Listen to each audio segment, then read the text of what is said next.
Reflexões Cristãs, São Cláudio de la Colombière, 1641 a 1682. Eu não sei se o sobrenome dele pronuncia assim. Da submissão à vontade de Deus.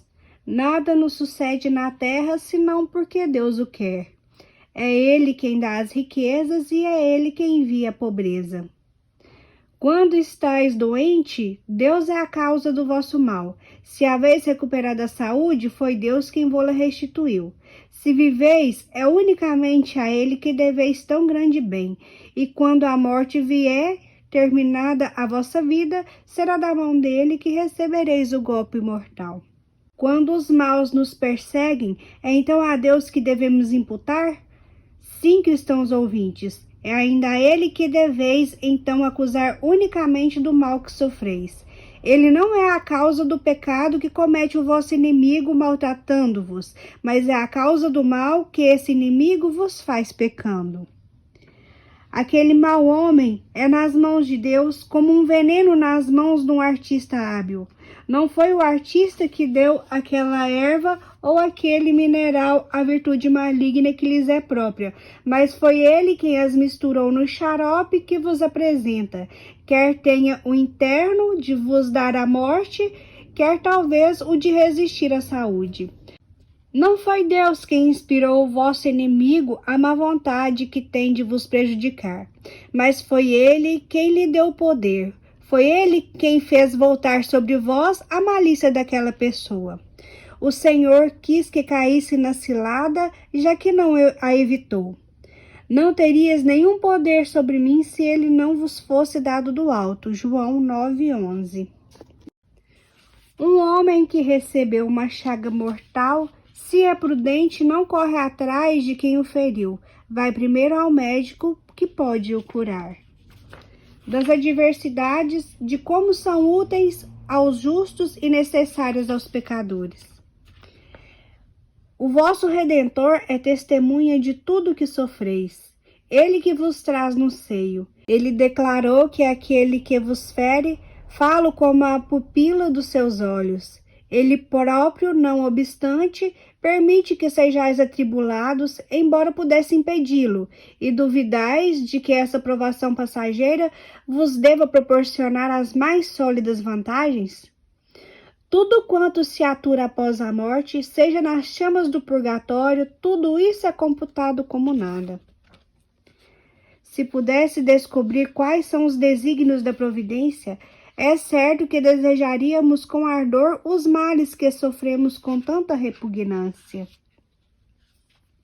É certo que geralmente a gente ganha mais para o céu em um dia de adversidade do que durante vários anos passados na alegria, por mais santo o uso que dele se faça.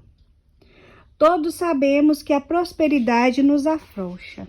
Por que hei de invejar a sorte dos que vivem na prosperidade, quando eles próprios me invejarão um dia as adversidades que eu tiver perecido?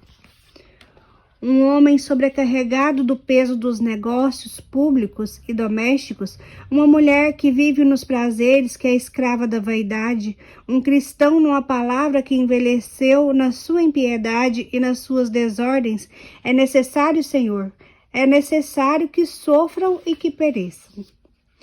Um cristão que vive mal e que Deus não castiga deve tremer, e se lhe resta ainda algum sentimento, deverá recear, mas o pecador que Deus castiga e que não verga os seus golpes, pode-se ousadamente arrolá-lo entre os réprobos e despertar da sua salvação. Da oração. Eu creio que a única razão pela qual nós obtemos tão pouco de Deus é que lhe pedimos pouco demais e com demasiado pouca instância. Jesus Cristo, é verdade, nos prometeu da parte de seu Pai conceder-nos tudo e, consequentemente, as mais pequenas coisas, mas nos prescreveu uma ordem a observar em tudo quanto pedirmos, e sem a observância dessa regra, inutilmente esperamos obter o que quer que seja. Disse-nos ele por São Mateus: buscai primeiro o reino de Deus e a sua justiça, e tudo mais vos será dado de quebra. Mateus 6,33. Cumpria fazerdes essas oferendas, prometerdes esses jejuns, essas peregrinações, para obterdes a paciência cristã, o desprezo do mundo, o desapego das criaturas. Depois das primeiras diligências de um zelo regulado, poderíeis fazer preces pela volta de vossa saúde e pelo adiantamento dos vossos negócios.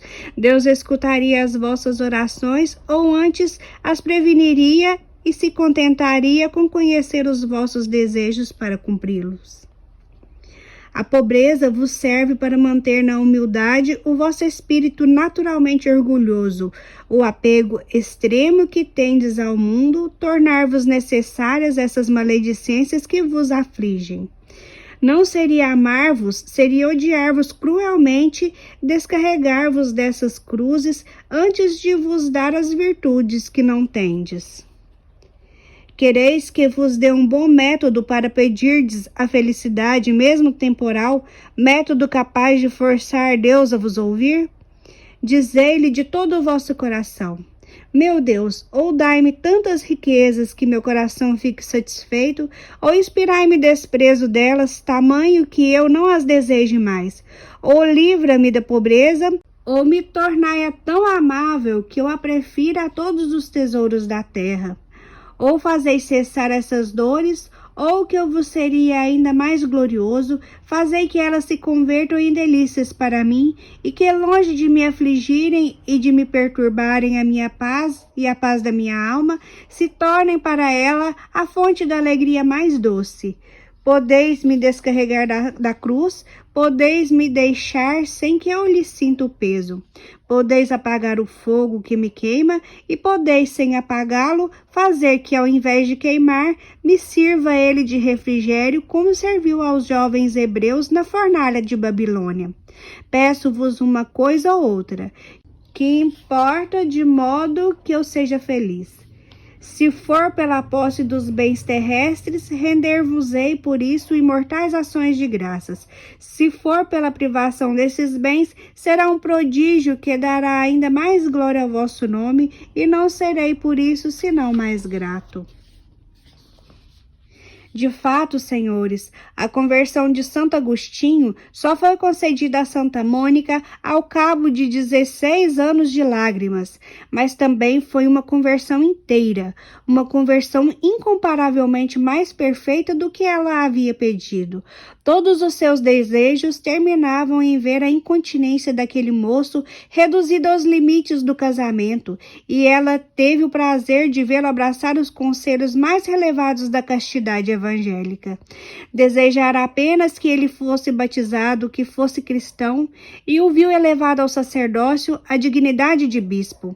Finalmente, só pedia a Deus vê-lo sair da heresia, e Deus o fez coluna da sua igreja e o flagelo dos hereges do seu tempo. Se após 1 ou 2 anos de preces aquela piedosa mulher se tivesse sucumbido, e se após 10 ou 12 anos, vendo que o mal crescia todos os dias, que aquele desventurado filho se envolvia ainda em novos erros, em novas libertinagens, que a impureza juntara a avareza e a ambição, se então ela tivesse abandonado tudo por desespero, qual não teria sido a sua ilusão? Que mal não teria feito ao filho?